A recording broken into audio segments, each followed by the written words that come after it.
여러분 안녕하십니까? 뉴스가 있는 저녁 변상욱입니다. 아시아의 코로나19 재확산이 무섭습니다.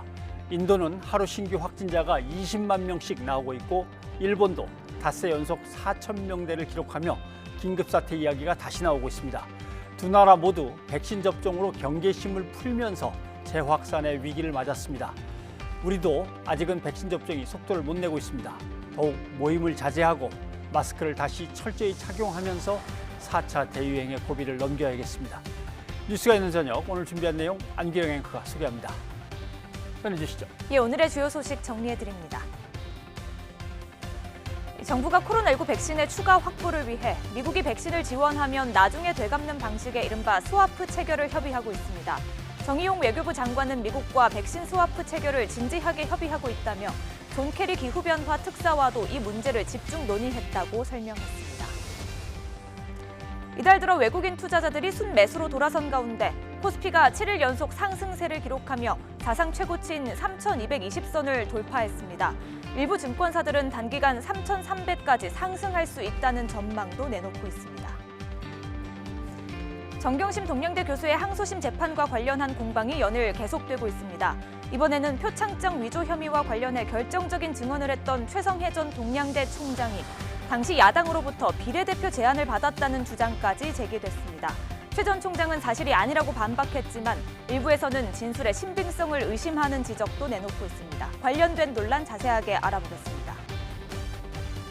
군 징병제를 두고 갑론을박이 뜨거운 가운데 여당 내부에서 모병제로 전환하고 여성도 군사훈련을 받자는 주장이 제기됐습니다.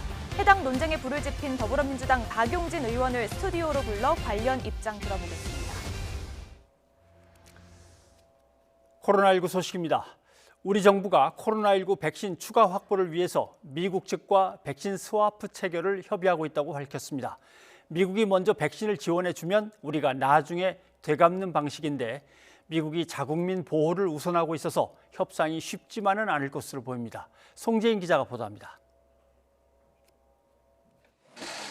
국회에 출석한 정의용 외교부 장관은 백신 수급 문제가 나오자 고개를 숙였습니다. 백신 접종률은 통상 르완다 수준이다 이렇게 이야기하지 않습니까? 그 말이 뭐냐면 세계에서 제일 꼴찌 수준이다 이런 얘기입니다. 저희도 상당히 심각하게 상황을 보고 있습니다. 다만 정부도 백신 추가 확보를 위한 외교적 노력에 최선을 다하고 있다며 처음으로 한미 백신 스와프 추진 사실을 언급했습니다. 미국이 먼저 백신을 지원하면 우리나라가 추후 되갚는 방식입니다. 지금 미측하고 상당히 진지하게 협의를 하고 있고 지난번 캐리 특사 왔을 때도 이 문제에 관해서 집중적으로 협의를 했습니다. 미국이 긴급 지원을 해주면 이후 우리나라가 미국 기술을 도입해 위탁 생산한 백신으로 되갚는 방식과 미국이 먼저 받기로 계약한 물량을 우선 우리나라로 돌리고 이후 우리가 주문해둔 물량이 나오면 갚는 방안이 거론됩니다. 다만 정부는 우호적인 협상을 위해 우리가 미국 주도 안보협의체인 쿼드에 가입해야 한다는 지적에는 선을 그었습니다. 이 백신 분야에서의 협력이 물론 동맹 관계에서 우선적으로 물론 고려가 된다고 봅니다만 미중 간의 갈등이라든지 쿼드 참여 이런 거와는 연관이 직접 없다고 보고. 미국 정부와의 백신 협력 추진 사실이 처음 공개되긴 했지만 실제 협상 과정은 쉽지 않을 전망입니다. 1, 2차 접종을 넘어 3차 접종까지 계획하고 있는 미국으로선 선뜻 대량 지원에 나설 유인이 적기 때문입니다. 방역 당국도 이를 인식한 듯 아직 공개할 만큼의 성과가 나온 건 아니라며 초기 협상 단계라는 점을 강조했습니다. 우리 정부가 백신 추가 확보를 위해 미국 정부를 설득할 수 있는 카드가 현재로선 많지 않은 것으로 보입니다. 일단 백신 확보를 위한 특사 파견을 검토하고 있습니다. YTN 송재인입니다. 백신 수급이 불안하지만 방역당국은 75살 이상 어르신들이 6월 말까지 화이자 백신을 맞는 데는 문제가 없을 것이라고 밝혔습니다. 또 현재까지 160만 명이 백신을 맞았는데 앞으로 열흘 이내 300만 명으로 늘리겠다고 말했습니다. 보도에 박홍구 기자입니다. 이번 달부터 시작한 75살 이상 어르신들의 화이자 백신 접종률은 12.8%를 기록하고 있습니다. 대상자 10명 중 9명 가까이가 백신을 맞지 못한 셈입니다. 전반적 백신 수급 불안 속에 어르신 접종 계획마저 차질을 빚는 것 아니냐는 우려의 목소리가 커지자 방역 당국이 적극 대응에 나섰습니다. 예방접종센터가 현재 175개에서 이달 말 264개로 늘면 75살 이상 어르신은 상반기 내에 모두 화이자 백신을 맞게 될 것이라고 설명했습니다. 기한이 3개월 2분기 동안 진행하다 보니 일찍 맞으시는 분과 늦게 맞으시는 분이 있을 뿐이지 접종이 지연되거나 또는 접종을 못 받은 일은 없을 것으로 생각이 됩니다. 어르신들이 맞을 백신은 물량이 부족한 것이 아니라 공급이 순차적으로 진행되는 것이라고 강조했습니다. 이번 달까지 매주 25만 회분이 들어오고 5, 6월에는 더 많은 양이 도입될 예정이어서 총 350만 명분을 이미 확보했다는 겁니다. 상반기 도입 예정인 700만 회 중 총 175만 회 분이 도입 완료되고 나머지 525만 회 분도 매주에 순차적으로 도입될 예정임을. 아스트라제네카 백신은 다음 주부터 만성 신장질환자와 경찰, 소방 등 사회 필수 인력으로까지 접종이 확대됩니다. 하지만 돌봄 종사자와 승무원 등의 접종 동의율은 58.6%에 그쳤습니다.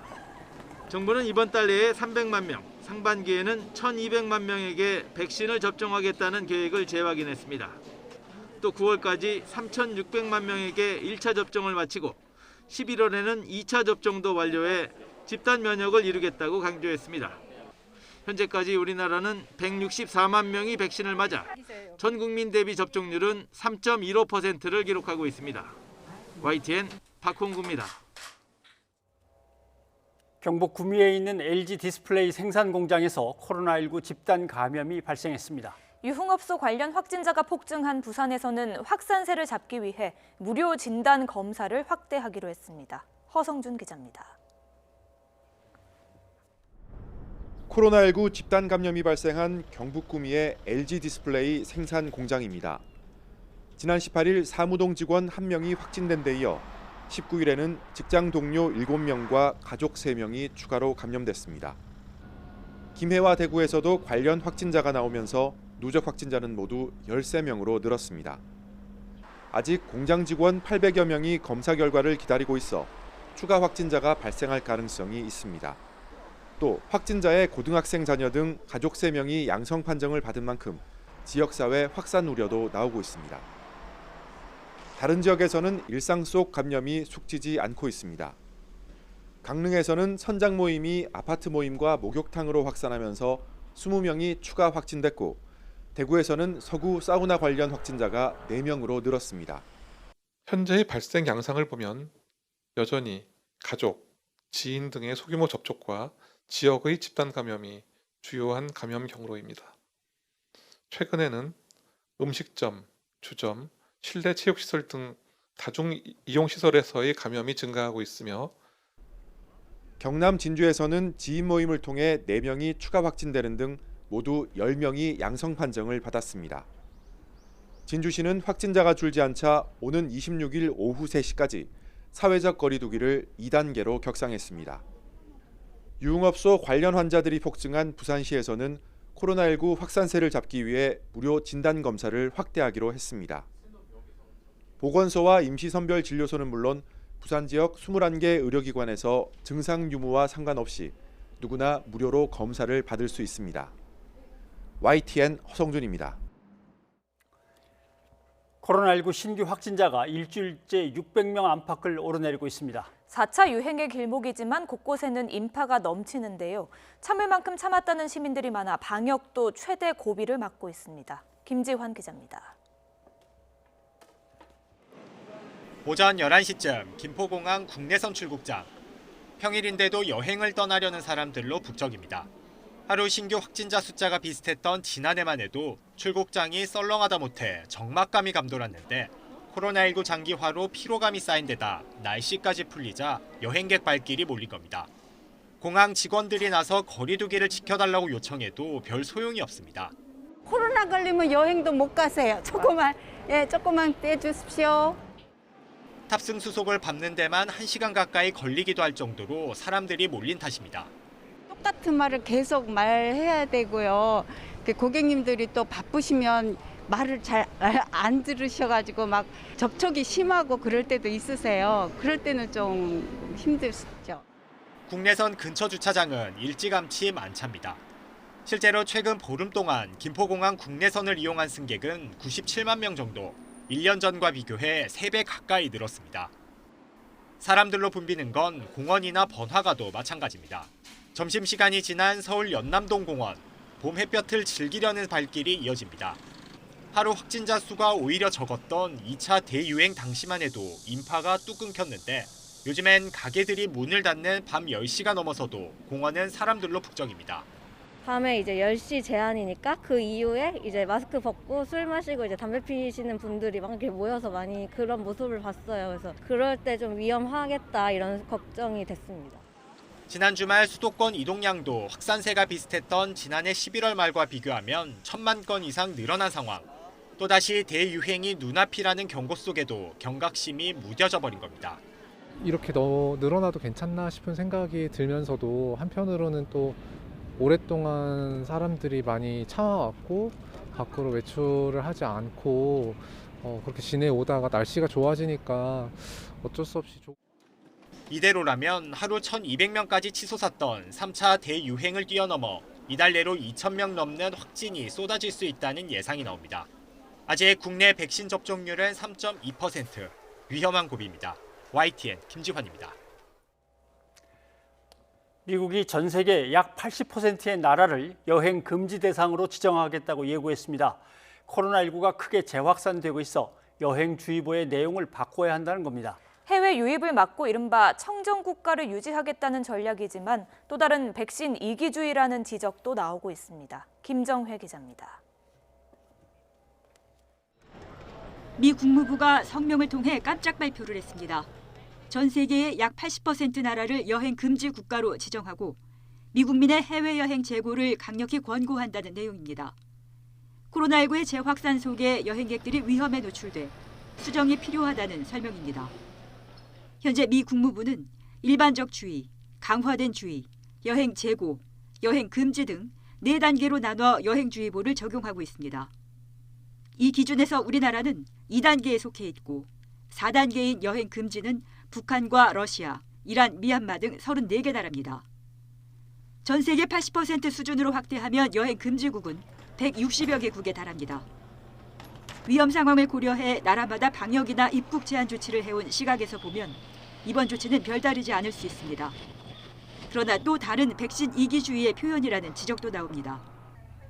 백신 접종 완료가 임박한 상황에서 전 세계적으로 코로나19 재확산세는 커지고 있어서 이른바 청정국가 수준을 유지하기 위해 내놓은 조치라는 겁니다. 또 코로나19의 최대 피해국이었던 만큼 모든 면에서 방역을 최우선으로 삼겠다는 의도도 엿보이지만 여러모로 악수가 될 수 있다는 지적도 나옵니다. 미국이 최대 피해 국가였기 때문에 모든 면에 앞서서 방역을 먼저 하겠다, 환자 수를 줄여보겠다 하는 것이 먼저인데 사실은 앞뒤가 맞지는 않는 말입니다. 미국의 환자가 줄어드는 경우에 있어서 해외로부터의 변이주가 유입되면은 이 방역은 또 한 번 위기를 맞이할 수 있는 상황이죠. 집단 면역이 임박한 이스라엘이 필수 예방 수칙은 계속 지키도록 하고 방역 단계를 완화하며 빗장을 여는 것과는 대조적입니다. 미국의 이번 조치로 각국의 대응에도 영향이 미칠지 주목되는 가운데 미 국무부는 수정된 여행주의보를 이번 주 발표할 예정입니다. YTN 김정혜입니다.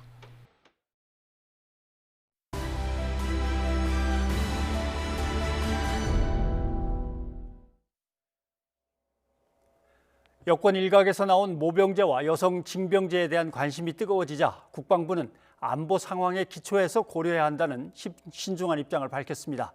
이런 가운데 군 가산점에 대한 논란도 다시금 제기되고 있습니다. 보도에 이승윤 기자입니다. 여성 징병제를 주장한 청와대 국민청원. 동의는 나흘 만에 10만 명을 훌쩍 넘어섰습니다. 여권 일각에서 제기한 남녀평등 복무제와 모병제에 대한 사회적 관심이 뜨거워지는 겁니다. 여성계는 관련 논의가 필요하지만 정치나 성별 간 갈등 문제로 접근하는 현상에 대해선 비판적인 입장입니다. 국방부는 모든 고려 요소들을 종합적으로 검토해 결정해야 하는 만큼 시기상조라고 밝혔습니다. 병역제도 포괄하는 개편은 안보 상황을 기초로 해야 됩니다. 그래서 이제 군사적 효용성이라든지 국민적 공감대 형성을 통한 사회적 합의 등을 종합적으로 고려해 결정할 사안이라고 보기 때문에 불똥은 군 가산점으로도 튀었습니다. 한국전력과 한국수력원자력이 남녀차별 소지를 이유로 승진 자격 기간에 군 경력 반영 삭제를 추진하자 젊은 남성을 중심으로 불만이 터져나왔고 여권에선 이들의 싸늘한 표심을 돌려 세우기 위한 입법 움직임이 일고 있습니다. 군은 직접적인 언급은 피했지만 승진 때 군 경력 반영의 필요성은 강조했습니다. 여성가족부는 군 가산점 위헌 결정이 내려졌을 때 제대 군인에 대한 군 복무기간 호봉 산정 등은 가능하다고 판시했던 만큼 군 복무기간의 근무 경력 인정은 당시 헌법재판소 결정 취지에 어긋나지 않는다는 입장입니다. 국방부는 기업 내 승진 심사 때 군 경력 반영과 관련한 형평성, 사회적 합의 가능성, 예산 확보 등에 대한 종합적인 검토를 위해 연구 용역을 추진한다는 계획입니다. YTN 이승윤입니다. 언제까지 이렇게 우리 청년들을 강제로 징병해서 그야말로 헐값에 우리 청년들이 자신의 소중한 그 청년기를 이렇게 그 군대에 강제로 가는 건 적절치 않다고 보고요. 저는 오히려 군에서 오고 싶은 사람이 오되 정말 파격적인 대우 그리고 제가 생각하기로는 뭐 100대 그룹 초봉 정도 수준에서 하게 되면 엘리트 정예 강군으로 갈 수 있다고 보고요.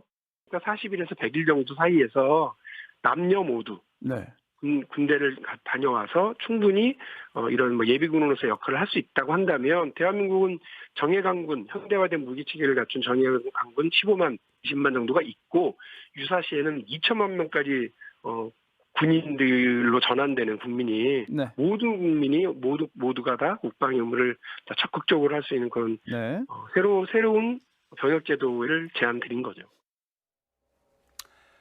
네, 최근에 군 징병제, 모병제를 놓고 갑론을박이 뜨겁습니다.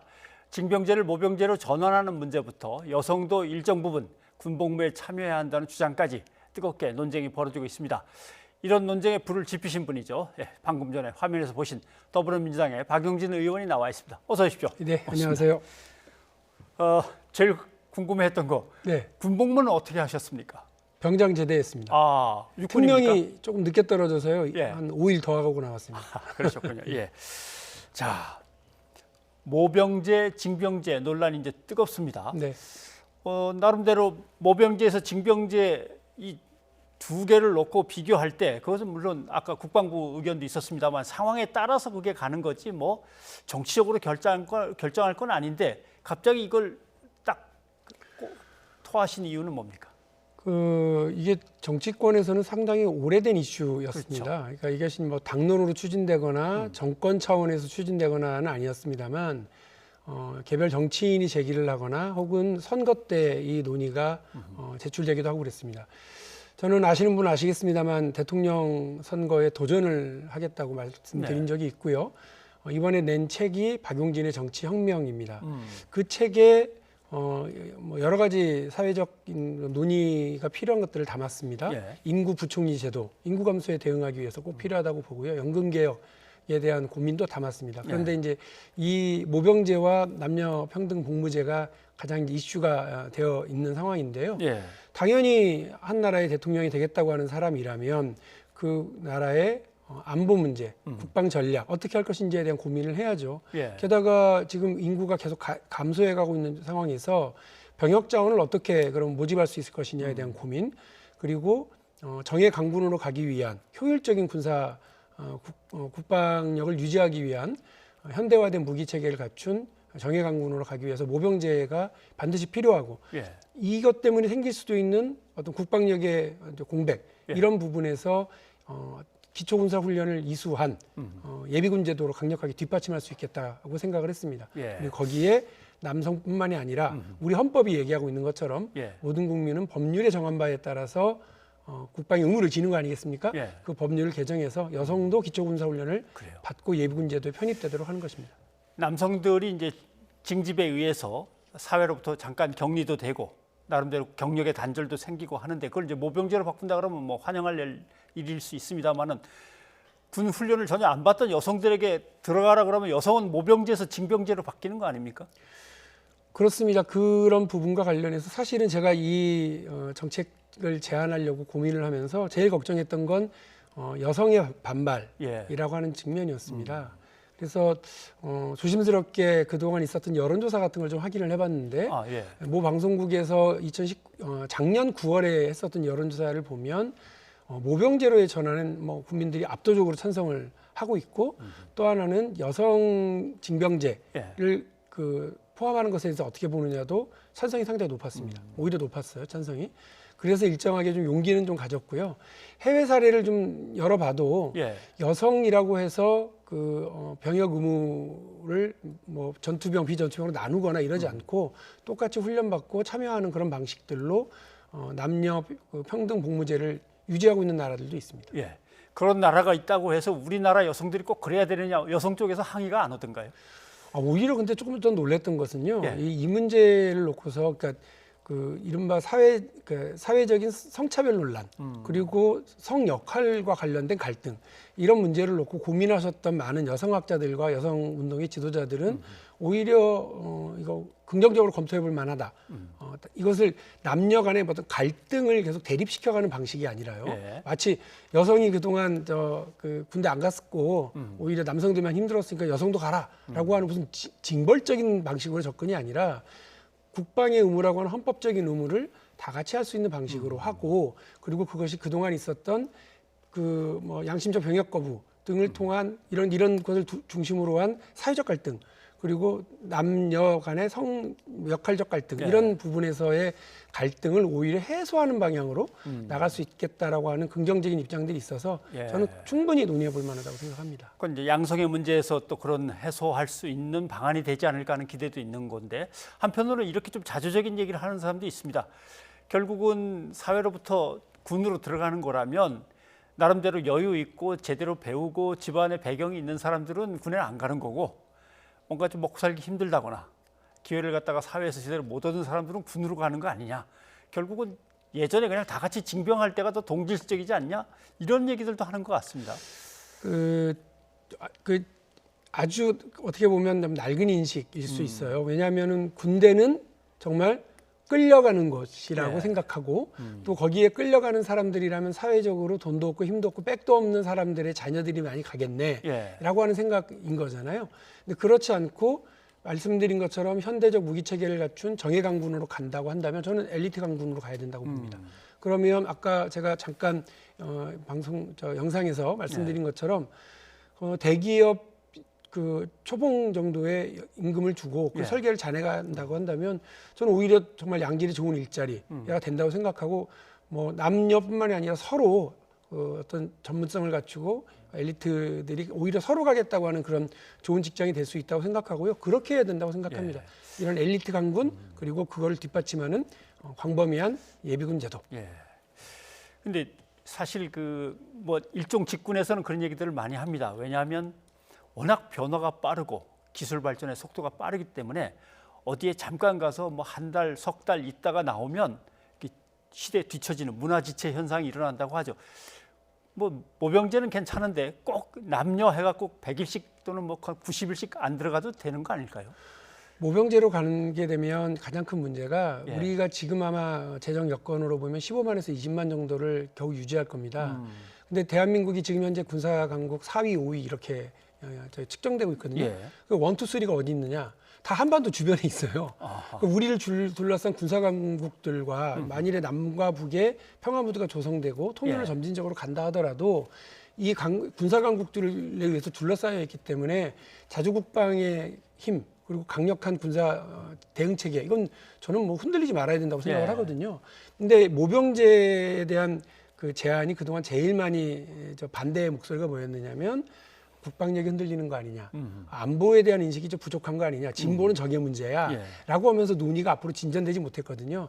저는 오히려 그런 측면에서 군사, 안보, 전략 차원에서 이런 예비군 제도, 강력한 예비군 제도가 가능한 남녀 평등 복무제 그리고 예. 기초군사훈련을 모두가 이수하는 방식을 담았던 겁니다. 근데 이제 이것이 말씀하신 대로 국가 안보의 합리화나 현대화, 효율성 이런 걸 생각하면서 자 논의해 봅시다라고 접근했으면 되는데 예. 선거에서 지고 난 다음에 이 남자 20대 남자들의 표가 많이 떨어져 나갔다 이러면서 얘기가 같이 거기에 뒤따라 나오니까 이 상당히 이거 뭐냐 이게 그러면 여성들은 어쩌란 말이냐 해서 정치적으로 이 문제를 이렇게 다루면 되는가 이런 비판도 나옵니다. 제가 제일 억울한 측면이 지금 그거예요. 예. 왜냐하면 제가 이 책을 언제 다 마쳤느냐면 작년 11월에 다 끝냈어요. 예. 그래서 내용은 그때 다 만들어져 있었고요. 이번에 다시 제가 점검을 해보니까 사실 이게 그 모병제와 관련해서 전문가가 별로 없습니다. 국방부에 요청을 했더니 발을 빼고요. 예. 그리고 그래서 국방대학원에 있는 모 교수님을 모시고 제가 비공개 의원실에서 간담회 토론회를 한 게 2019년 5월이더라고요. 일정표를 다시 이제 확인해 보니까. 예. 그러니까 이미 이 계획과 고민이 깊게 되어 있었던 일이고요. 관련된 공부도 계속 해서 이스라엘 대사관 통해서 혹은 스웨덴 대사관을 통해서 당신네 나라는 지금 어떻게 하고 있느냐라고 네. 하는 자료도 얻어본 적이 있고요. 그렇게 고민과 검토와 공부는 하고 있었던 일입니다. 그런데 예. 지금 갑자기 선거지고 이거 가져온 거 아니냐라고 하는 마치 제가 얄팍한 정치적인 이런 뭐 셈법 위에서 이걸 예. 제안한 것처럼 그렇게 보도하고 있는 언론도 있고 그렇게 얘기하시는 분들도 계셔서 좀 억울한데요. 이거는 그렇지는 않습니다. 네. 정확하게 말씀드리면 국방 전략 차원, 군사 안보 차원에서 접근한 대통령 공약 차원에서 고민한 내용입니다. 뭐 가끔은 외국의 예를 보면 여성이 당당하게 군사훈련에 임하기도 하고 또는 군 장교나 장성이 여성이어서 군을 지휘하는 모습도 보면 야 저런 세상이 빨리 왔으면 좋겠다는 생각을 하는데 혹시 모델로 삼은 해외 사례, 외국 사례가 있습니까? 제가 말씀드릴 수 있었던 것은 이스라엘, 예. 스웨덴, 노르웨이인데요. 각각이 조금씩 다릅니다. 이스라엘은 아무래도 적대국들 사이에 갇혀 있는 나라다 보니까 상당히 길어요. 남성 보통 2년, 3년이고요. 여성은 1년 이상을 예. 지금 복무를 해야 되는 것으로 알려져 있고요. 스웨덴 같은 경우는 좀 더 짧습니다. 근데 스웨덴은 병역을 이렇게 좀 제외시키는 그런 그 폭이 상당히 넓어요. 선택 권한이 상당히 있습니다. 예. 우리랑 좀 많이 다르죠. 노르웨이는 그 남녀가 같이 하다가 중간에 또 의무병제를 폐지했다가 다시 징병제로 이제 전환한 국가인 경우인데 각각의 나라가 만들어 놓고 있는 그리고 시행하고 있는 그 모델이 있고요. 그 부분에서 장점과 단점을 정확하게 저희가 평가해서 취하면 얼마든지 한국형 남녀평등 복무제, 모병제 가능하다고 생각합니다. 그런데 전용기 의원 같이 당 소속이십니다만은 자 그러면 군 가산점제도 헌법을 바꿔서라도 한번 해보자 이런 얘기까지 하는데 이런 거엔 동의하십니까? 그 전용기 의원 법안에 대해서 제가 잠깐 말씀드리면 그렇지 않고요. 그 이미 헌법에서 이제 위헌 판결, 헌재에서 위헌 판결이 났고 아까 잠깐 보도에 나왔습니다만 공공기관에서 호봉에서도 승진 대상에서 호봉을 제외하는 이거는 국가를 위한 헌신, 군 복무와 관련된 그 헌신을 이렇게 좀 인정해줘야 되는 거 아니냐라고 하는 그런 평가들이 있는데 그 부분을 좀 살리기 위한 제도이지 이제 가산점 제도하고는 다른 것으로 알고 있습니다. 민주당도 뭐 우리 이대남 문제를 많이 얘기하시는데요. 아니 여성 군대 간다고 젊은 남성들이 가지고 있는 그 박탈감, 공정에 대한 문제 제기 이런 것들이 바뀌지 않습니다. 민주당에 대한 그 선거 평가는요. 20대 남성도 민주당을 버렸고 20대 여성도 민주당을 버린 거예요.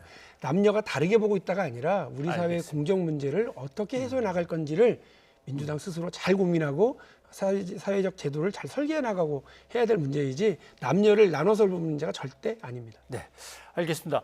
아무튼 그동안 논란이 뜨겁게 이제 진행되고 있었는데 오늘 뭐 나름대로 충분히 설명을 해주셔서 잘 들었고요. 앞으로 어떻게 전개가 되는지 계속 지켜보도록 하겠습니다. 오늘 고맙습니다. 예, 감사합니다. 국민의힘을 떠난 김종인 전 비대위원장, 친정을 겨냥한 발언 수위가 점점 높아지고 있는데요. 주호영 원내대표를 향해 국민의당 안철수 대표와 작당하고 있다고 쏘아대는가 하면 장제원 의원을 상대로는 홍준표의 꼬붕이라며 짓고 싶으면 지으라고 거칠게 비난했습니다. 그동안 장 의원이 김 전 위원장을 노욕에 찬 정치 기술자, 구악 등으로 표현한 것에 대응한 것으로 보이는데요. 장 의원도 가만히 있지 않았죠. 김종인의 꼬붕이 아니어서 참 다행이라며 김 전 위원장이 과거 노태우 정권에서 청와대 경제수석을 지낸 것을 꺼내들어 노태우의 꼬붕이 할 이야기는 아닌 것 같다고 맞받아쳤습니다. 이 꼬붕, 부하나 수양 아들이라는 뜻의 일본어로 흔히 아랫사람을 낮춰 부를 때 쓰입니다. 영화 친구의 명대사, 시다바리와 같은 뜻으로 사용되지만 둘 다 사실상 비속어에 해당해 권장할 표현은 아닙니다. 우리 정치권에서는 주로 계파 정치를 비판할 때 쓰이는데요. 지난 2007년 당시 한나라당 권영세 최고위원 역시 지적한 바 있습니다. 들어보실까요? 온통 줄 세우고 서고하는 데만 몰두하는 모습을 보면서 우리 국민들은 둘째치고 우리 일반 당원들이 이런 모습을 어떻게 바라볼지 참으로 걱정스러운 상황입니다. 마치 조폭의 오야분법처럼 하는 계파 정치를 부활하자는 것과 다를 바 없다는 점을 명심하기 바랍니다. 네, 이 꼬붕이라는 단어 지난 2017년에도 화제가 됐습니다. 2017년 당시 자유한국당 홍준표 대표는 포항 지진 피해 현장을 방문했는데요. 그 자리에서 자신과 갈등을 빚던 같은 당 김태흠 최고위원을 만나 반성 많이 했네라며 어깨를 두드렸습니다. 당시 모습 보실까요? 자, 대표님 저는 헤어지겠습니다. 땡큐. 김태훈이가 반성 많이 했네. 홍 대표가 자리를 떠난 뒤 김 최고위원은 기자들에게 반성은 홍 대표가 해야 하는 것 아니냐며 내가 홍준표의 꼬붕이냐 불쾌감을 드러낸 것으로 알려졌습니다. 맥락은 조금 다르지만 역시 지난 2017년 당시 민주당 문희상 의원은 문재인 대통령의 특사로 일본을 방문했습니다. 일본 누리꾼들은 문 의원의 외모를 꼬집으며 특사가 온다더니 야쿠자 오야붕이 왔다는 댓글을 달았는데요.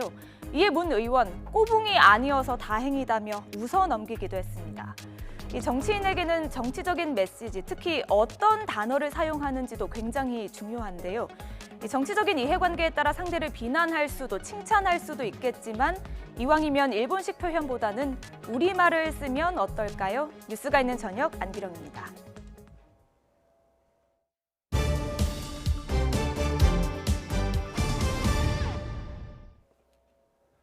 오세훈 서울시장이 고 박원순 전 시장의 성추행 피해자에게 공식 사과하고 성비위 사건에 대한 원스트라이크 아웃제를 도입하겠다고 밝혔습니다.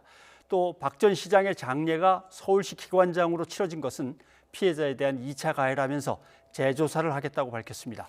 보도에 이상순 기자입니다. 오세훈 서울시장이 고 박원순 전 시장의 성추행 피해자에게 공식 사과했습니다. 사과드립니다. 전임 시장 재직 시절 있었던 성희롱, 성폭력 사건에 대해 서울특별시를 대표하는 현직 서울시장으로서 진심으로 사과드립니다. 오 시장은 유사 사건이 다시 없도록 성비위가 확인되면 즉각 퇴출하는 원스트라이크 아웃제를 도입하겠다고 밝혔습니다. 국가인권위원회가 권고한 성희롱 성폭력 심의위원회는 외부 전문가들로만 구성된 전담 특별기구로 격상시키겠다고 강조했습니다. 조만간 피해자가 업무에 복귀하지만 서울시의 2차 가해 논란에 대해선 재조사가 이뤄집니다. 설상가상으로 전임 시장의 장례를 서울시 기관장으로 치르고 서울광장에 설치된 분향소를 보면서 피해자는 또 하나의 엄청난 위력 앞에서 절망할 수밖에 없었을 것이라고 생각합니다. 오 시장은 사건 당시 인사와 장례식 등 관련 책임자는 이미 인사 조치했다고 말했습니다. 다만 2차 가해 재조사에서 추가 관련자가 드러나도 피해자의 업무 복귀에 영향을 줄 수 있는 만큼 관련 징계는 최소화하겠다고 덧붙였습니다. 오 시장은 앞서 열린 국무회의에서는 종부세의 지방세 전환과 재산세 부담 완화 등을 건의했습니다. 오 시장은 자신의 건의에 대해서 홍남기 총리 직무대행이 관계부처에 발언을 요청하자 국토부와 법무부, 문화부 등이 부정적인 의견을 피력했다고 전했습니다. YTN 이상순입니다. LH의 전현직 의원이 서울의 마지막 달동네라 불리는 백사마을의 재개발 사업을 노리고 투기한 의혹이 제기됐습니다. 전직 직원은 해당 지역의 사업소장을 지내 내부 정보를 이용한 것 아니냐는 의심이 커지고 있습니다. 안윤학 기자가 취재했습니다. 서울 중계동 백사마을. 철거를 앞둔 오래된 주택과 건물들이 다닥다닥 붙어 있습니다. 재개발 시행 계획에 따라 주민 75%가 이주를 마무리했습니다. 2006년도에 LH 본부가 우리 마을에 들어왔어요. 그래갖고선 이제 LH가 시행사가 되기 위해서 이제 동의서도 받고 활동을 막 해갖고 2009년도에 정식 이제 우리의 시행사가 된 거예요. 그런데 지난 2009년 5월 LH 전직 직원 A씨의 둘째 딸이 이곳 땅 100제곱미터를 1억 9천만 원에 사들였던 사실이 드러났습니다. 서울시가 재개발 정비구역으로 지정하기 불과 열흘 전이었습니다. 4년 뒤 아파트가 완공돼 분양권을 받으면 10억 원 가까이 차익을 거둘 수 있다는 추정이 나옵니다. 첫째 딸과 셋째 딸도 인근 땅을 샀는데 매입 목록엔 무허가 건축물도 들어있었습니다. 그 사람이 사놓고 아마 살지는 않았을 거예요. 나는 그 사람이 공무원인지 누군지도 모르고 얼굴도 못 봤으니까. A씨는 땅 매입 9개월 전까지 LH 전신인 주택공사 서울본부에서 중계본동 사업팀장을 지냈습니다. 이 때문에 업무상 내부 정보를 이용한 것 아니냐는 의심이 나왔습니다. 기준에 안 맞는 사람들이에요. 그런데 이 사람들은 그걸 달래는 거예요, 지금. LH 현직 직원 B씨 역시 백사마을 투기 의혹이 불거졌습니다. B씨 장모가 지난 2009년 분양권 보상 기준인 1982년 전에 지은 무허가 건물을 매입해 큰 시세 차익을 볼 수 있게 됐기 때문입니다. 그 사업과 관련해서 중요하게 역할을 맡았던 분이라면 당연히 더 내밀한 내부 정보에도 접근 가능성이 높은 상황이었던 거여서. 마을 주민들은 분양권을 노린 이른바 알박기 투기라고 보고 경찰에 신고할 계획입니다. 하지만 부패방지법 공소시효가 7년이라 처벌은 어려울 수 있다는 예상도 나옵니다. YTN 안윤학입니다. 재판에 개입한 혐의 등으로 기소돼 1심에서 무죄를 선고받은 임성근 전 부장판사가 항소심 재판에 출석했습니다. 국회에서 탄핵 소추된 이후 공개석상의 모습을 드러낸 건 처음인데요. 김명수 대법원장의 거짓말 논란을 불러온 녹취 폭로에 대해서는 침묵했습니다. 나혜인 기자입니다. 법관으로는 처음으로 탄핵 심판을 받게 된 임성근 전 부장판사가 석 달 만에 재개된 형사재판 항소심 법정에 출석했습니다. 국회 탄핵안 표결 당일 아침 김명수 대법원장의 거짓 해명을 폭로하는 음성 녹음을 전격 공개하는 등 논란을 빚었지만 공개석상에서는 굳게 입을 닫았습니다. 탄핵 소추 뒤에 처음으로 모습 드러내셨는데 따로 하실 말씀 없으세요? 대법원장님께 하실 말씀 없으세요? 법원 정기 인사 이후 재개된 첫 재판에서는 박빈 재판부가 항소 이유에 대한 양측 입장 등을 다시 확인하는 공판 갱신 절차가 진행됐습니다. 검찰은 임 전 부장판사가 재판 중인 법관에게 판결문 수정을 요구하는 등 독립된 재판권 행사를 방해했는데도 1심 법원이 사실을 오인하고 직권남용의 법리를 오해해 무죄를 선고했다고 주장했습니다. 반면 임 전 부장판사 측은 헌법상 누구도 구체적인 사법작용에 개입할 수 있는 권한 자체가 존재하지 않고 설령 직권이 있다고 해도 담당 판사의 의사결정이 침해된 건 아니라며 거듭 무죄를 주장했습니다. 재판부는 임 전 부장판사의 탄핵 심판을 위해 형사재판 기록을 보내달라는 헌법재판소의 요청도 받아들였습니다. 재판이 진행 중이라 양측 의견을 듣기 위해 보류해왔지만 이의가 없는 만큼 임 전 부장판사 측과 탄핵소추 대리인단 뜻을 수렴해 필요한 기록을 보내겠다고 밝혔습니다. 재판은 20여 분 만에 끝났고 임 전 부장판사는 탄핵 심판에 대한 취재진 질문에 굳게 입을 다문 채 법원을 빠져나갔습니다.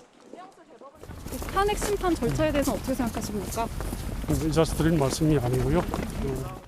다음 달 25일 예정된 다음 재판에는 지난 2015년 박근혜 전 대통령의 이른바 세월호 7시간 추문서를 보도한 일본 산케이 신문 지국장의 명예훼손 사건 주심 판사가 증인으로 나올 예정입니다. 임 전 부장판사는 당시 서울중앙지방법원 수석 부장판사로 재직하며 해당 재판의 판결문 수정에 개입한 혐의를 받고 있습니다. 재판부가 일주일 안에 헌법재판소에 보낼 재판 기록에서 제외해야 할 부분이 있는지 임 전 부장판사 측의 의견을 달라고 요구한 만큼 탄핵 심판 절차도 조만간 재개될 것으로 보입니다. YTN 나혜인입니다.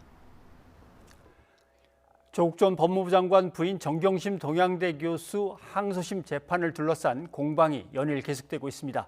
이번에는 표창장 위조 혐의에 대해서 결정적인 증언을 했던 최성해 전 동양대 총장이 당시 야당으로부터 비례대표 제안을 받았다라고 하는 주장이 제기됐습니다. 최 전 총장은 사실이 아니라고 반박했지만 일부에서는 진술의 신빙성을 의심한 지적도 내놓고 있습니다. 양지열 변호사와 함께 살펴보도록 하겠습니다. 어서 오십시오. 안녕하세요. 예. 자, 검찰과 언론이 조국 전 장관 딸의 표창장 문제를 들고 나오니까 총장으로서 내 허락 없이 무슨 표창장이 나가냐, 나갔다면 그건 다 가짜다, 이런 식으로 강하게 얘기를 한 건지, 아니면 그 당시 야권하고 어떤 연결이 있어서 얘기를 한 건지, 이제 이 갈림길에 지금 이 의혹이 이제 제기하고 있는 겁니다. 그렇습니다. 이게 뭐 대구 MBC에서도 그런 식의 보도를 했고, 예. 또 사실 이제 처음 항소심 공판이 시작된 정경심 교수 측에서도 일부 비슷한 취지의 주장을 했는데요.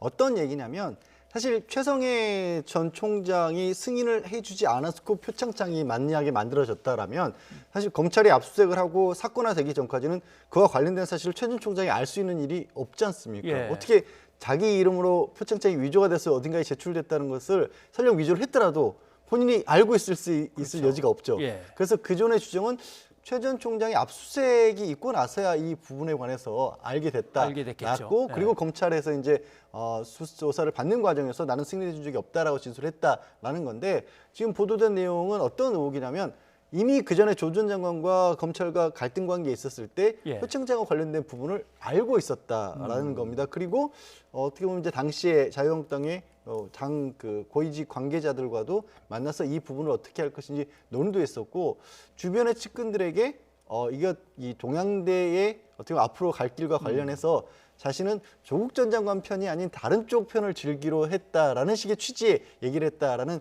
그런 주장들이 지금 나온 겁니다. 나온 거죠.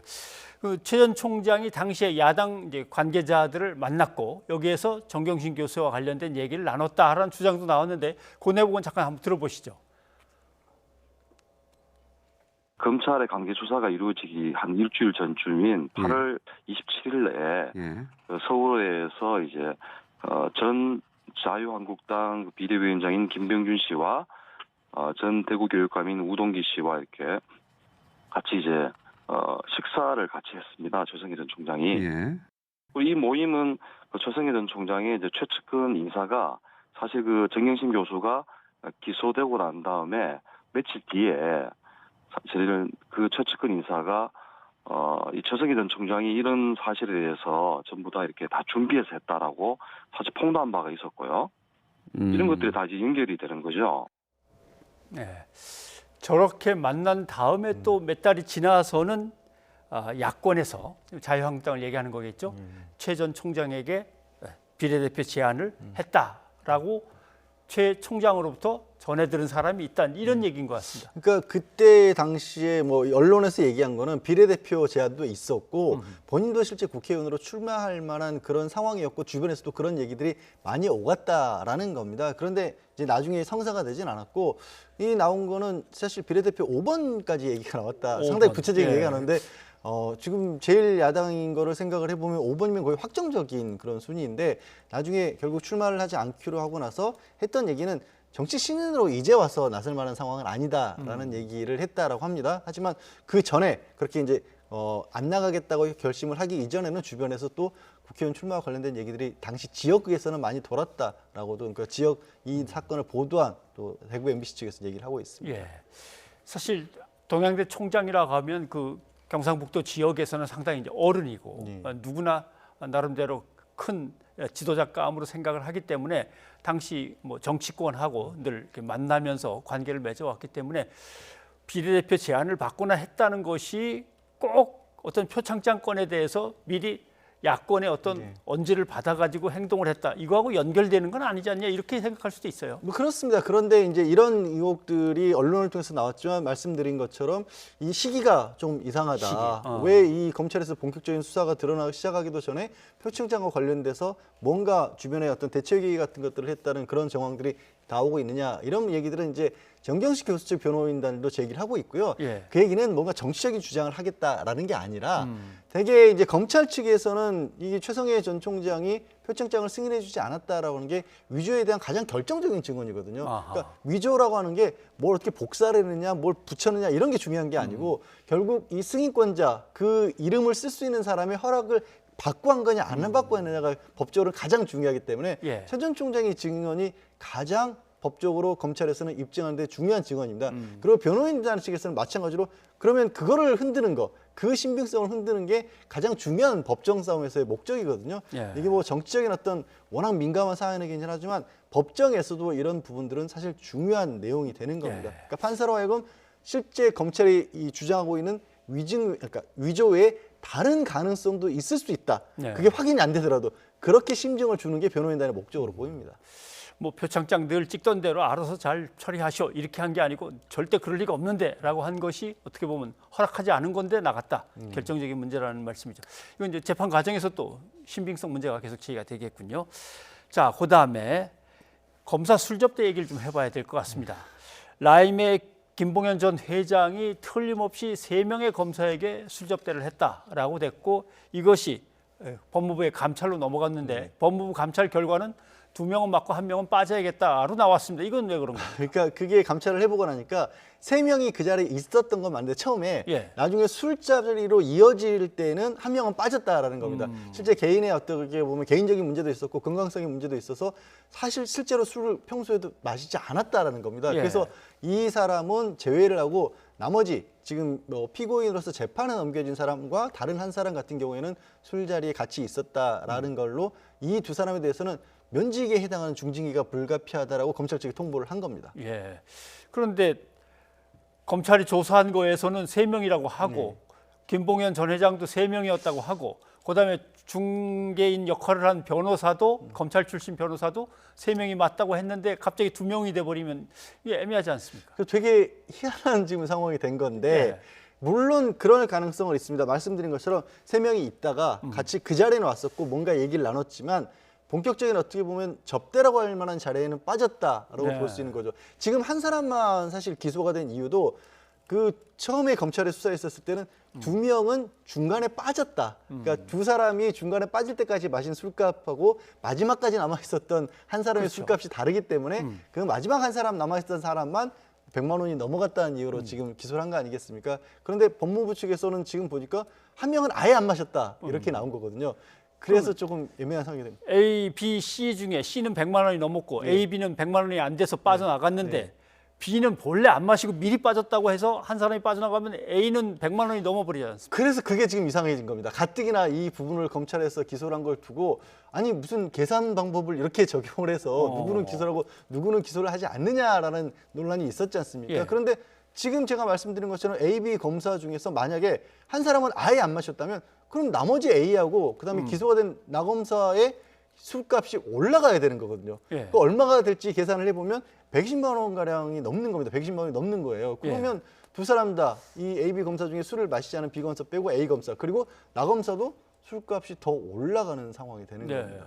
아니 근데 술 접대 사건에 이제 공판 준비기일이 다가왔는데 검찰은 자기네가 수사한 걸 자기네가 뒤집어야 되는 거 아닙니까? 이 감찰 결과를 받아들인다면? 그렇죠. 그러니까 감찰 결과를 받아들여서 한 사람만 두 사람만 면직을 시키게 되면 한 사람은 징계를 안 하게 되면 수사를 했었을 때는 3사람 다 받았다고 했고 그걸 기준으로 해서 한 사람만 기소를 하는 걸로 정리를 했었던 정리를 건데. 끝냈는데. 근데 이게 공식이 다 깨져버린 셈이거든요. 그래서 검찰에서 사실 공판 준비기일이라는 얘기는 뭐 아직 뭐 기소를 다시 공소장을 바꿀 수도 있고 추가 기소를 불기소했다가 기소를 할 수도 있긴 합니다만 어떤 식으로 그러니까 공식을 다시 한번 정리할 필요가 생겼다. 그래서 이게 정말 무슨 이 술 접대를 놓고 왜 수학 공식처럼 이걸 몇 분의 몇을 계산하는지 모르겠습니다만 술값이 96만 원이냐 아니다 116만 원이냐 이걸 따지다 보니까 사실 문제의 본질은 검사들이 나가서 이렇게 해도 되냐 이거고 이렇게 되면은 검찰총장이라도 국민한테 사죄를 해야 되는 거 아니냐 이 얘기는 사실 없어졌습니다. 당연히 그렇습니다. 사실 윤석열 전 총장까지만 해도 국회에 출석을 해서 본인은 이 술접대와 관련된 검사들이 받았다는 걸 전혀 알지 못하고 만약에 사실이라면 그에 상응하는 어떤 사과라든가 조치를 취하겠다라고 했죠. 그런데 지금 같은 경우에는 물론 현직을 떠났긴 했습니다만 그 전에 이거 사실 알려진 거는 이제 총장 자리에서 물러나기 전에 어찌 보면 알려졌는데도 불구하고 그에 대한 어떤 사과나 조치는 전혀 없이 물러난 것도 사실이죠. 네, 아무튼 뭐 기소가 되고 한다면 재판 끝나고 뭐가 확정되는 게 나온다면 그때라도 늦지 않게 검찰이 다시 한번 뭐 사죄를 하든지 국민한테 고개를 숙이는 모습을 보여야 될 것 같기도 합니다. 네, 오늘 여기까지 듣도록 하겠습니다. 고맙습니다. 고맙습니다. 제가 직접 가서 직접 만나서 직접 타보겠습니다. 가! 보! 리!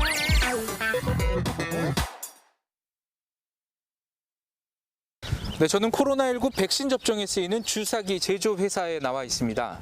이곳에서 만드는 주사기는 최소 잔여형 특수 주사기인데요. 백신 한 병당 맞을 수 있는 접종 인원을 1명에서 2명까지 늘릴 수 있어서 그동안 주목받아 왔습니다.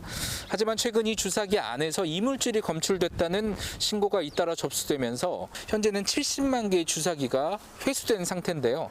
제가 들어가서 회사 관계자의 이야기를 들어보겠습니다. 그래서 잠시 좀 말씀 좀.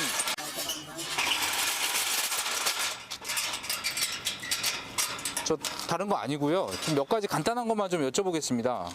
지금 대응하는 그 담당 직원들이 다 외근 나가 있어요. 앞서 식약처는 주사기에서 나온 이물질이 아크릴 폴리에스터 혼방섬유라고 밝혔습니다. 제조 과정상 작업복이나 장갑 등에서 실밥이 떨어졌을 가능성이 있다는 설명입니다. 또 현재까지 이물질로 인한 이상 반응은 접수되지 않았고 인체로 투입될 가능성도 매우 낮다고 말했습니다. 현재 이제 21건 정도가 신고가 돼서 해당되는 그 문제되는 그 제품에 대해서는 수거 조치를 하고 이제 품질이나 생산에 대한 공정을 개선하고 있는 그런 상황입니다. 이 주사기의 주사 바늘의 굵기가 굉장히 가늘기 때문에 그러한 이물질들이 주입이 됐을 가능성은 굉장히 낮을 거라고는 보고 있고, 인터뷰를 거부한 해당 회사는 뒤늦게 이메일로 뉴이처 취재진의 질문에 답했습니다. 이물이 어떤 작업자의 옷에서 나온 섬유인지는 확인하기 어렵지만 67명이 함께 작업하는 주사기 조립 과정에서 이물이 들어간 것으로 추정한다는 설명입니다. 또 설비 자동화와 작업장 개선 등을 통해 이물질을 원천적으로 막는 작업을 진행하고 있다고 덧붙였습니다. 질병청이 계약한 코로나19 백신 주사기 납품업체는 2곳, 모두 4천만 개 분량입니다. 이 중 이번에 문제가 된 업체와는 주사기 2,750만 개를 계약했습니다. 시중에 유통된 건 120만 개에 불과해 2,600만 개의 주사기를 더 납품받아야 하지만 질병청은 계약 철회는 고려하지 않고 있습니다. 다만 주사기의 안정적인 수급을 위해 기존 업체 외에 다른 업체와도 추가 계약을 검토하고 있다고 밝혔습니다. K주사기라는 타이틀 아래 최소 잔여형이라는 주사기의 성능에만 주목한 사이 제조 과정은 물론 사후 관리에 소홀했던 것 아니냐는 비판이 나옵니다. YTN 양시창입니다. 장애인의 날 2020년 장애인 실태조사 결과가 나왔습니다. 보십시오.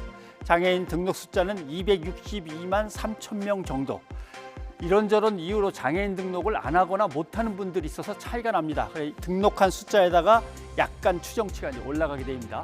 주요 특징만 비교를 하면서 한번 읽어보겠습니다. 자, 국민 기초생활보장 수급자가 전체 인구를 따지면 3.6%지만 장애인한테는 19%. 장애인들이 훨씬 가난하게 살고 있는 거죠. 그다음에 학력을 보면은 전체 인구의 72.5%는 대학 이상이지만 장애인 쪽으로 가면은 14.4%밖에 안 됩니다.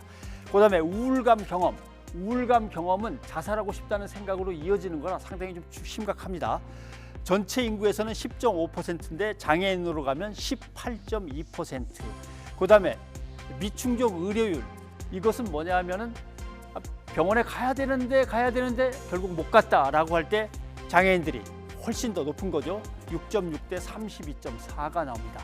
또 이런 것도 묻습니다. 장애인을 차별한다고 생각하십니까? 조사 때마다 물어서 비교를 해봅니다. 장애인 차별 없다라는 대답이 27, 20, 36.5. 네, 늘어가는 거는 뭐 긍정적으로 볼 수 있는데 사실 이건 차별이 없다가 아니라 차별이 있다라고 생각하는 사람이 63.5%다라고 읽어야 맞는 거라고 생각합니다. 오늘 장애인의 날 뉴스에 등장하는 차별만 봐도 상당히 여러 가지입니다. 오늘 뉴스입니다. 이거 전부 다. 국회의원들이 왜 장애인을 자꾸 비하하느냐. 장애인 평생교육, 일반 전체 국민은 50% 가까운데 장애인에게 평생교육 받아봤냐 그러면 1%밖에 안 된다라고 하는 거고요. 장애인의 날 발달장애 부모들이 발달장애인들을 위한 법은 마련됐는데 예산이 하나도 없는데 껍데기 아니냐라고 오늘 시위한 소식 등등등 아직도 차별은 많습니다. 도대체 어느 정도면 장애인에게 차별이 없는 평등 사회일까? 하나만 예를 들어 보겠습니다. 독일 예를 들어 보겠습니다. 운전기사가 지금 휠체어 탄 장애인을 안내하는 모습인데요. 이미 올해 말까지 독일 전국의 버스, 지하철, 전철에 다 이러한 베리어 프리, 차별 철폐가 이루어집니다. 그러니까 이렇게 되는 거죠. 한번 보시겠습니다. 우리 시범 서비스를 한번 보시죠. 휠체어 탑승자가 기다리면 운전기사가 내립니다. 앞문을 닫고 기사가 내려서 버스를 독일 버스는 이렇게 옆으로 기울어집니다. 거기서 발판이 쭉 나옵니다.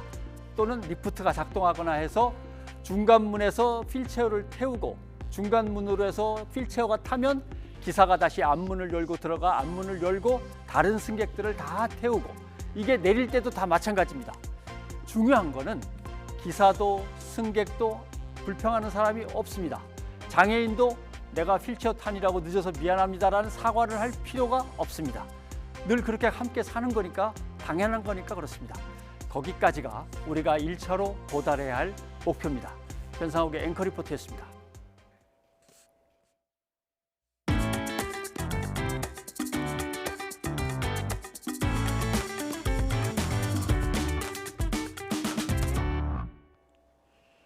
코스피가 최고 기록을 다시 썼습니다. 종가 기준 3,220선을 돌파했는데요. 외국인의 힘이 컸습니다. 이종수 기자입니다. 코스피는 전날보다 21.86포인트, 0.68% 오른 3,220.70으로 마감했습니다. 역대 최고치였던 지난 1월 25일 3,208.99를 석 달여 만에 넘어섰습니다. 장중 최고치는 지난 1월 10일을 기록했던 3,266.23입니다. 최근 외국인들이 순매수세 흐름을 이어가며 코스피 상승을 이끈 가운데 이날도 외국인이 3,200여 원어치 순매수에 주가 상승을 이끌었습니다. 전문가들은 미국의 양호한 경기 지표 등 세계 경제가 코로나 위기에서 회복 단계로 진입한 것이 확실시되고 있는 만큼 경기에 대한 반응으로 주가가 오르는 것으로 보고 있습니다. 이와 함께 지난 2월과 3월 국내 증시의 발목을 잡았던 미국 금리 상승과 달러 강세가 최근 반대 움직임을 보이는 점도 주요 원인으로 보고 있습니다. 달러와 금리가 동반 하락한다는 얘기는 신흥시장의 랠리를 일으킬 수 있는 근간이 될 텐데 실제 외국인 투자자들이 지난 3월 26일부터 국내 주식을 강하게 매수하고 있다. 앞으로도 국내 증시는 완만하게 상승하면서 신고가 행진을 이어갈 것이란 예상이 많습니다. 당장 4월과 5월은 1분기 실적 시즌인데 미국과 국내 대부분 우량 기업들이 실적이 좋거나 좋을 것으로 예상되기 때문입니다.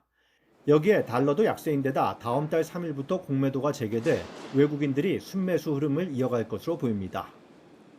그동안 해지 수단이 없어서 한국 주식을 기피했던 외국인 투자자들이 아마도 시가총액 대형주를 중심으로 외국인 수급이 들어오지 않을까 이런 것도 긍정적으로 보고 있습니다. 코스닥은 2.42포인트 0.24% 오른 1031.88로 거래를 마쳤습니다. YTN 이종수입니다. 국내 4대 가상화폐 거래소의 하루 평균 거래액이 코스피 하루 거래액의 2배인 30조 원에 달하고 있습니다. 하지만 가상화폐와 관련한 여러 문제점이 발생하자 정부가 규제에 나섰는데요. 군소거래소들은 문을 닫을 위기에 몰렸습니다. 박병한 기자입니다. 국내에는 약 100여 개에 달하는 가상화폐 거래소가 있고 8천여 종류의 가상화폐가 있습니다. 최근 가상화폐를 둘러싼 여러 사회적 문제가 발생하자 정부가 가상화폐의 불법 행위에 대한 단속에 나섰습니다. 정부는 우선 은행을 통한 가상화폐 거래소 정비에 나섰습니다. 개정된 특정금융거래정보법에 따라 가상화폐 거래소는 반드시 은행으로부터 실명을 확인할 수 있는 입출금 계좌를 받아야 합니다. 현재 실명 계좌로 영업하는 가상화폐 거래소는 4곳뿐으로 업비트는 K뱅크, 빗썸과 코인우는 농협은행, 코빗은 신한은행과 각각 제휴를 맺고 거래하고 있습니다. 실명거래 계좌가 없으면 가상화폐를 또 다른 가상화폐로 바꾸는 중개 업무만 할 수 있고 가상화폐를 현금으로 교환할 수 없어 사업성이 크게 떨어지게 됩니다. 중소 가상화폐 거래소는 은행들을 대상으로 실명계좌 거래가 가능하도록 접촉하고 있으나 라인펀드 등 금융사고로 곤욕을 치른 은행들은 가상화폐 거래소의 요청에 냉담한 반응입니다. 이에 따라 오는 9월 말까지 100여 개에 달하는 가상화폐 거래소 가운데 상당수가 문을 닫을 것으로 보이는 가운데 중고거래소 측에서는 관련 법이 정비돼 산업으로 인정받기를 기대하고 있습니다. 앞으로 업금법이 제정이 되어서 빨리 산업으로 인정을 해주고 과세도 그에 맞춰서 진행을 하면 되지 않을까 싶습니다. 전문가들은 뒤늦게 가상화폐 거래에 뛰어드는 일반인들에게 보다 신중할 것을 당부하고 있습니다. 가장 제가 주의해서 말씀드리는 거는 소위 말하는 이제 다단계 형태의 암호화폐는 절대 하지 마라. 두 번째가 뭐냐면 절대 고수익 보장을 믿지 마라. 정부의 가상화폐 불법 행위 단속 방침이 발표되자 오늘 오후 비트코인 가격은 6,700 내지 800만 원대로 하락해 지난 13일에 8천만 원에 비해 15% 이상 하락세를 보였습니다. YTN 박병환입니다. 시청취자 여러분의 의견 소개해드립니다. 네, 징병제에서 모병제로의 전환, 남녀평등 복무제 관련해서 박용진 의원이 나와서 이야기를 했는데 9330님, 여성 징병제나 모병제도 중요하겠지만 군 복무를 회피하는 사회 지도층의 일탈부터 바로잡아야 합니다 하셨습니다. 예, 이어서 6192님, 군 제도는 취지와 논리가 정당하고 옳다고 해도 국민의 공감대 없이는 성공하지 못합니다 하셨습니다. 네, 코로나19 관련해서 매일 600명씩 쏟아지는데 3차 대유행 때보다 훨씬 더 해이함이 심각하다라는 소식 전해드렸습니다. 5633님, 제발 외출 자제해 주세요. 확진자가 더 늘어나겠습니다. 계속 이렇게 되면 일상생활로 돌아가지 못합니다 하셨습니다. 예, 2071님, 코로나19로 모두가 지친 일상입니다. 가족과 이웃을 위해 한 번 더 방역에 적극 동참합시다 하셨습니다. 네, 6192님도 코로나가 다시 유행하는데도 시민들은 강 건너 불구경하듯 남의 일로 생각하는 게 문제입니다 하셨습니다. 예, 여기까지 여러분의 의견 소개해드렸습니다.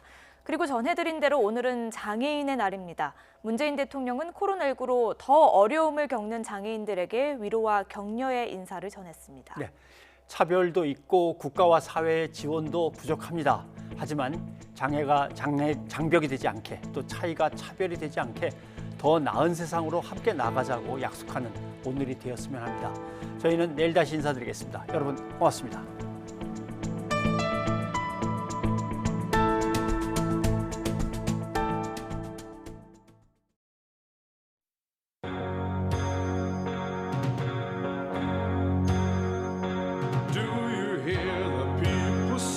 Singing the song of angry men. It is the music of a people who will not be slaves again. When the beating of your heart echoes the beating of the drums, there is a life about to start with tomorrow.